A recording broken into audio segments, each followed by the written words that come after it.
Assalamualaikum warahmatullahi wabarakatuh.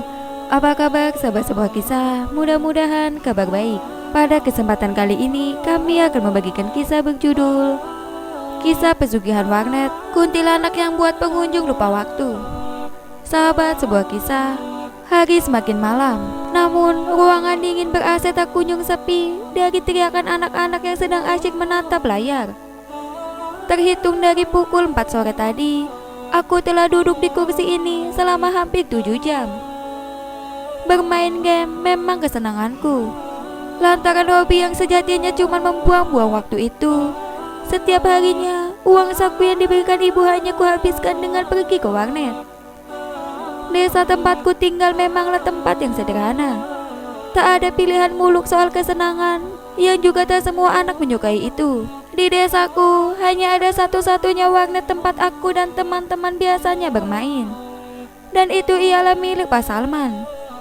Setiap hari bersama teman-temanku, ku datangi warnet itu.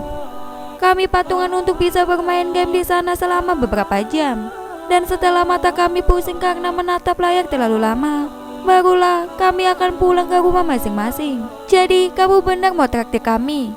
Ya, aku kan hari ini ulang tahun. Awang sedang berulang tahun, dan untuk merayakan kegembiraannya di hari bagus itu, ia berniat membayari kami bermain di warnet. Maka di malam itu, kami berencana untuk bermain game hingga subuh. Warnet Pak Salman memang buka 24 jam setiap hari. Seperti biasa, kami memilih game andalan kami yaitu PUBG. Ketika mendapat giliran waktu untuk main, kami hanya menyewa satu komputer yang digunakan untuk bergantian. Hal yang menyebalkan memaksaku berhenti duduk di kursi warnet yang empuk itu. Aku lantas kalah. Berbekal kekalahan itu dan tak tahu lagi hendak berbuat apa di sana, kuputuskan untuk pulang ke rumah, mendahului teman-temanku. Kubiarkan mereka bersenang-senang untuk menatap layar hingga subuh. Jika mata mereka benar-benar kuat. Saat itu jam baru menunjukkan pukul 11 malam. Kulangkahkan kakiku menuju rumah seorang diri. Pagi harinya, ibu mengejutkanku dengan membangunkanku dari tidur lewat kalimat yang tergesa-gesa juga gelisah. Ia bercerita, tak ada satupun teman-temanku yang telah pulang ke rumah hingga siang hari. Kupikir seharusnya mereka telah sampai ke rumah masing-masing ketika azan subuh berkumandang, atau yang paling parah jam 6 pagi. Namun sekali lagi, sesuatu aneh pastilah terjadi. Ada yang lebih tak masuk akal.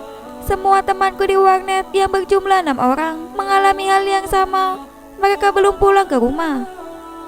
Maka di pagi itu, desaku dipenuhi dengan kegaduhan tentang kabar teman-temanku yang hilang. Para orang tua telah mendatangi warnet dan keenam-enamnya tidak ada di sana.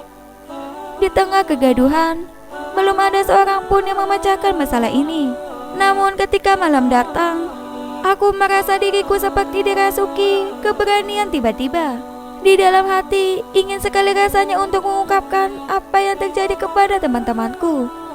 Meskipun rasanya terlalu berlebihan, aku masihlah seorang anak kecil yang belum tahu apa-apa. Maka berbekal kenekatan dan keberanian tak berdasar itu, ku beranikan diri untuk mendatangi warnet Pak Salman. Dan sampai di sana, betapa terkejutnya. Dengan tenangnya, keenam temanku terlihat asik dengan apa yang ada di depan mereka. Kutanyai mereka yang terjadi sehingga mereka tak pulang ke rumah. Mendengar jawaban dari salah satu temanku, pikiranku kaget bukan kepalang. Kenapa kamu balik ke sini lagi? Katanya mau pulang. Tanya seorang temanku. Loh, memang sekarang jam berapa? Tanya kawanku yang lain. Aku lalu menjawab, kalian sudah gak pulang seharian. Mendengar jawaban itu, kusadari bahwa mereka sejatinya telah lupa waktu. Namun, kelupaan itu bukan hanya lantaran mereka terlalu asik dalam dunia game. Akan tetapi, itu berurusan dengan hal yang amat mengerikan. Dan kengerian itu terjawab sesaat setelah aku memalingkan mata dari komputer warnet-warnet yang berjejer, memandangku dengan wajah yang amat sangat mengerikan. Gigi ompong dan bibir yang meringis. Sesosok kuntilanak tampak terbang mendekat ke tempat aku berdiri. Melihatnya, aku berlari sekencang-kencangnya sambil berteriak. Pada saat itu pula aku memutuskan kembali ke rumah. Sesampainya di rumah, Bapakku merangkulku. Itu membuatku penasaran tentang apa yang terjadi. Untung kamu langsung pulang. Kamu pasti baru saja melihat sesuatu. Aku hanya mengangguk kecil. Belakangan ku tahu kepergianku ke warnet ialah selama hampir 3 jam dan tentu tak masuk akal. Aku hanya merasa berada di sana selama belasan menit. Pak Salma ternyata memakai pesugihan di warnetnya. Di sana berjaga sesosok kuntilanak.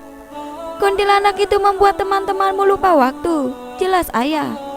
Badanku merinding. Untung kamu selamat, tambahnya. Lalu sekarang apa yang harus kita lakukan?